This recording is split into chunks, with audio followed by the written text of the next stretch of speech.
mental aja kali. Tapi kalau ketemu racun kayak gue, kayaknya dia gak bakal bayar. Gue kasih manu ke.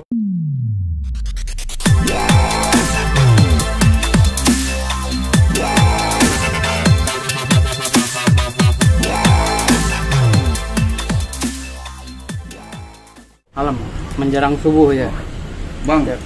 Tadi salah satu artis senior dia itu jadi sembako dipanggil di Polres Jakarta Selatan. Jakarta. Oh ya, di sembako artis senior ya? Senioran mana mau gue? Gue juga. Polres Tangerang Selatan soal kasus terlibatnya pembayaran para artis yang belum dibayar. Abang melihatnya gimana sih, Bang? Para artis yang belum dibayar ya. Jadi gue udah sedikit nonton videonya ya.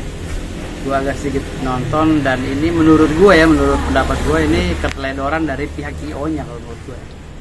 Jadi beliau itu berdasarkan suka sama suka mengadakan bisnis, terlepas bisnis itu ada kontrak kerjanya atau tidak, yang jelas judulnya bisnis. Kalau udah judul bisnis kerjasama, ya kerjasama nih ya, itu harus dibuktikan dulu di perdata, pengadilan perdata. Keperdatanya harus dibuktikan dulu, baru bisa masuk ke ranah pidana. Apapun dalilnya, gitu. Namanya bisnis kerjasama, udah clear itu. Tapi kan ini ya, jadi ini kan berperan dalam mencari artis. Dia menjanjikan akan dibayar. Setelah acara selesai belum dibayar-bayar juga, udah hampir lewat 2 bulan. Dan para artis itu melaporkan, Bang. Itu gimana?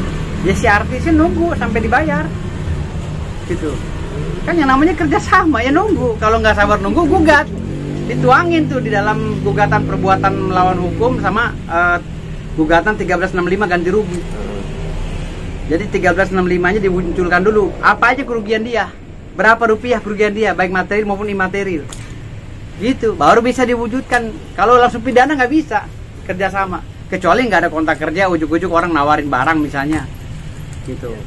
Barangnya nggak ada itu, baru pidana. Kalau ini kan kerjaannya ada, dia joget ada, panggungnya ada, acaranya ada, bayarnya kapan? Tinggal diwujudin.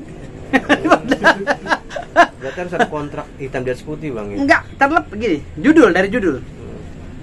Gue lihat tadi kan judulnya adalah acara rakyat. Pagelaran musik rakyat atau apalah gitu kan.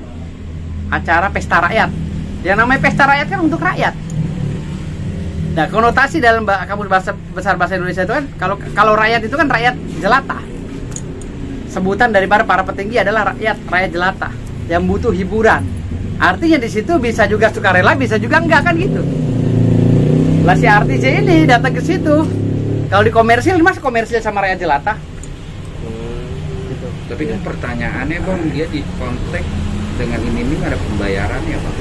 Sampai selesai acara. Iya, dengan iming-iming ada pembayarannya apabila ada untung. Kan ini kan dia nggak dagang tiket.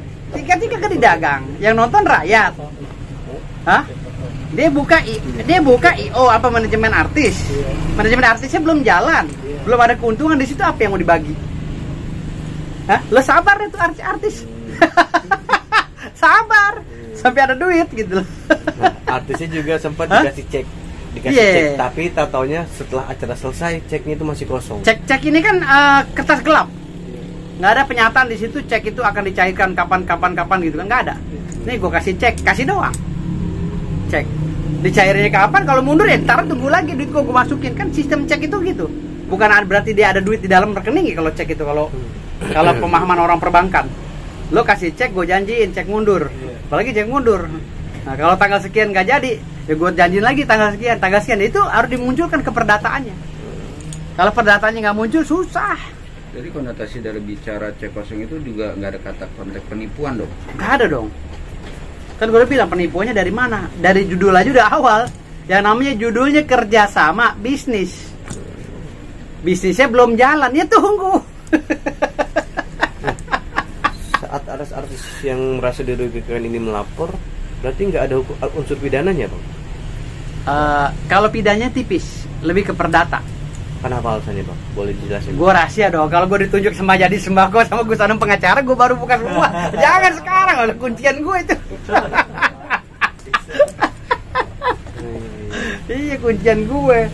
Berarti itu harus bersifat komersil bang ya, baru bisa Ya, ada keuntungan. kecuali dari awalnya kerja komersil, bagi keuntungan sekian apabila pemasukan sekian, itu baru penipuan. Kan ini kan gelap pak. Nggak ada tuangkan keuntungan jadi sembako dengan Gus Anom berapa, nggak ada kan. Hanya dengerin acara aja, ntar gue bayar.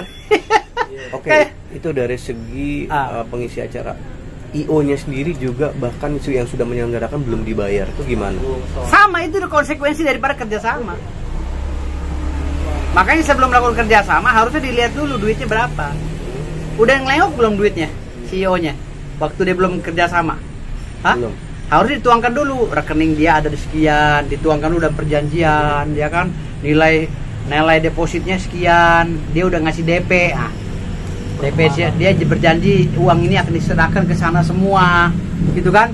Uang yang ada di rekening dia ini akan diserahkan ke sana semua setelah selesai acara. Perjanjiannya jelas, itu baru. Itu pun masih uang prestasi. Kalau judulnya kerjasama. Bicara bukan kerjasama bang. Kerjasama judulnya. Kok kerjasama? Iya, kan dia menghibur, dia punya konsep. Dia manggung. Tapi kan manggung konteks bicara. Dia lu datang sini nyanyi, gue bayar.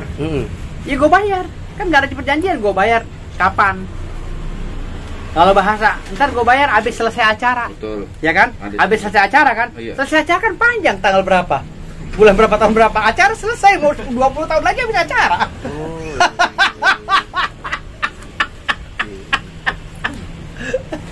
Yang namanya kontrak kerja itu nggak bisa dilarikan ke pidana. Iya, Semua harus kembali dulu ke perdata. Semua kontrak kerja, gitu loh. Kecuali nggak ada kerjaan, lu ditipu, itu baru masuk. Nggak ada kerjaannya, total lu ditipu, itu baru masuk. Ini ada kerjaannya. Tapi nominal yang dibilang dari pihak pelaksana itu kan ada bang. Lu gue bayar 10 juta. Iya, 10 jutanya kapan dibayar kan nggak ditentuin. Kapan harinya? Cuma dijanjikan. Ya ini gue belum pelajari ya kasusnya secara detail. Gue baru dari cerita lulu orang ya. Oke, gue berani menjawab. Gitu. Jadi ini gue kalau kata bawa mobil gue gandeng pakai kelingking aja yang sebelah tangan gitu. Jadi begitu. Jadi Susah. dalam proses hukumnya ini perdata. Tapi tadi ya di Sembako juga sendiri akan bertanggung jawab dan akan membayar.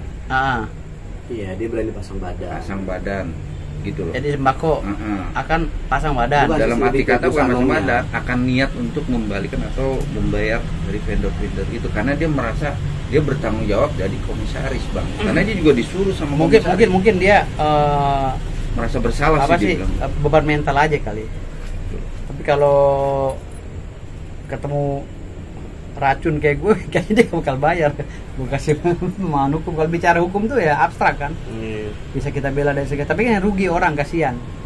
Kalau keringat nggak dibayar, kan kata Rasulullah itu, bayarlah upahnya sebelum keringatnya kering. Makanya kalau ya di Sembako dengan Gus Anom nggak bayar upahnya, kembali lagi kepada moralitas dia sebagai umat beragama. Itu aja. Kalau masalah hukum perdata sih atau hukum pidana bisa dibelok-belokin, gitu loh. Bisa gue belok-belokin, gampang itu gue belokin. Tapi dari Gus Anom sendiri akan melaporkan balik bang, karena itu merasa dia pencemaran nama baik. Tuduh penipu gitu, gimana tuh bang? Ya Lebih janganlah, seharusnya jangan lapor balik. Kan kasihan orang udah pada joget gitu loh. Yang namanya Gus Anom. Ini Gus ini kan pemuka masyarakat yang turunan kiai gitu loh. Jangan sampai dia berbuat jolim. Udah menyandang kata Gus itu ya harus konsekuensinya harus rahmatan lil alamin. Gitu loh. Kalau gue pengacara koboi terus gitu. Jadi nggak pakai Gus walaupun gue cucunya Sultan kan. Gitu. Sultan ya gue Sultan asli gitu. Tapi gue masih ada tahu kaidah-kaidah agama. Gitu loh. Batasan-batasannya tahu. Tapi kalau seandainya si Gus ini orang udah dirugikan misalnya, tidak ada konsekuensi, dia malah mau lapor orang lain, ya berarti dia mau mencelakai orang dong. Orang udah nari-nari di acara dia, masa mau dilaporin? Logikanya gitu. Ya, karena dia merasa dikatakan penipu bang. oleh pelapor-pelapor. Iya. Lah kalau katain penipu, buktikan dulu di perdata, ruang perdatanya kan udah ada. Nggak bisa ini semua pidana, baik Gus Anom maupun si artis ini nggak bisa melakukan tindakan pidana, nggak bisa. Ini menggiring ke ranah pidana itu sulit kalau permasalahan ini. Tuh, mau pasal apa? 378 tipis, Pak. Gimana? Ini mah sekarang ini konsekuensinya ada konsekuensi akidah. Konsekuensi keagamaan. Kalau memang Gus Anom itu merasa dia itu orang beriman, menyandang kata Gus, janganlah orang digugat balik atau dilapor balik. Orang udah joget di acaranya dia, masa dilaporin mau di penjara? Bayar aja kalau ada duit. Gitu loh, ngapain sih nutup-nutupin? Kalau masalah dia bilang ditipu apa, wajar orang marah, orang joget gak dibayar. Gitu. Orang joget belum dibayar ya wajar dikatain penipu. Gitu loh. Coba sekarang kita gantian. Gus, coba kamu di depan saya joget. Saya nggak bayar kamu. Apa kamu nggak marah? Marah pasti si Gus. Gitu. Jadi Gus Anom juga jangan mau menang sendiri. Apalagi nyandang kata Gus. Gus itu seorang kiai tuh. Ya, makanya banyak kiai mungkin. Banyak yang merasa dia mau diundang untuk nyanyi tanpa DP ini karena dia melihat sosok seorang Gus dan dia di sembako.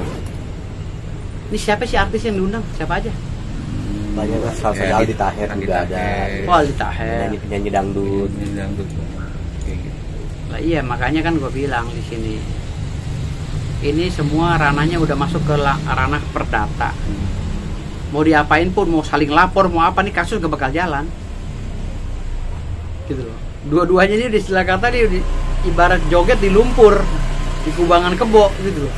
Semuanya kotor, nggak jogetnya juga udah nggak asik semua gitu, karena lumpur semua gitu.